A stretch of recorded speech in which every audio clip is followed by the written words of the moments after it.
Our next experiment was conducted with Griffith students. So Griffith died and then his students took over. His students were Avery, MacLeod, and McCarthy.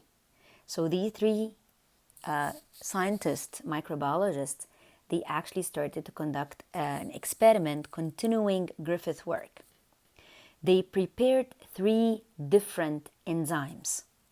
Enzyme number 1 was to destroy proteins.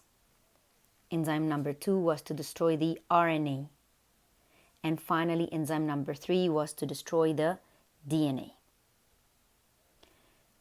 Every type of enzyme was then mixed with the heated killed S strain. So this one was mixed with the heated killed S strain, and that one was mixed with the heated killed S strain, and this third enzyme was also mixed separately with the heated killed S strain. So as if I have like basically three different test tubes here. Okay, three different test tubes. After I added these two together in my mixer, so the enzyme and the heated S, okay, so the enzyme and the heated S, and enzyme and the heated S, okay. I added on every test tube, so on every one, I added the R strain after. On every tube, I added R strain. So, first of all, they prepared three different enzymes. One enzyme to destroy protein, the other to destroy RNA, the third to destroy DNA. And in three different test tubes, they each one having one of those three enzymes, they added a heated killed S strain. They left it for a while, and after a short while, they added the R strain. The R was the non-pathogenic strain, remember? So R was the non-pathogenic strain. And they waited and injected every one of those into a group of mice. The one that had the enzyme destroying protein along with the heated S and the R, the mice died. Also, the one that had the enzyme to destroy RNA with the heated S and the R, the mice died. The only one that actually lived was the one that has enzyme to destroy the DNA and mixed with the heated S and the R. So, basically, and according to that, they concluded that DNA is the genetic material.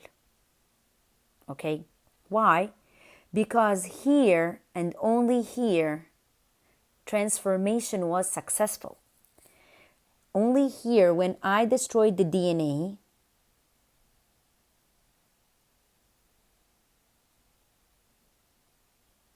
okay, sorry, transformation was not successful.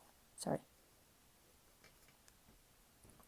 Because when I destroyed here the DNA, okay, of this heated S strain, there was nothing mixed here. Nothing came from the S strain and mixed with the R to change it. So transformation was not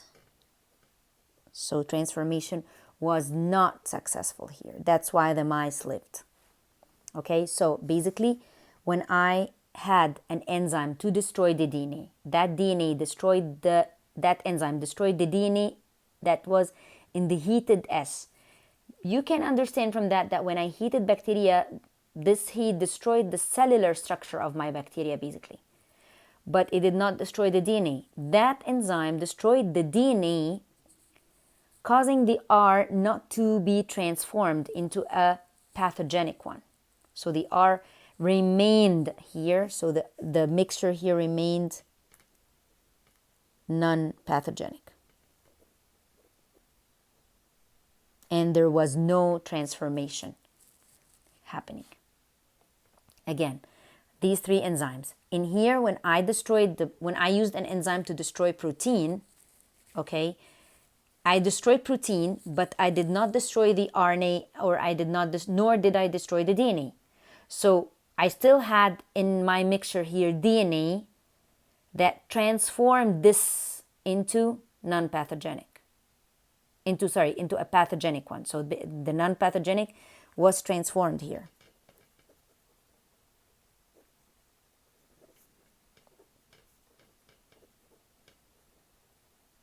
Also here, this enzyme that destroyed the RNA, it destroyed the RNA, but it did not destroy the DNA. So the DNA in this one, in the heated S, so this, the DNA in here, transformed this one into pathogenic. That's why here the mice, in both cases, they died. But here, because I destroyed the main genetic content, the main code, which is the DNA, nothing could transform the R.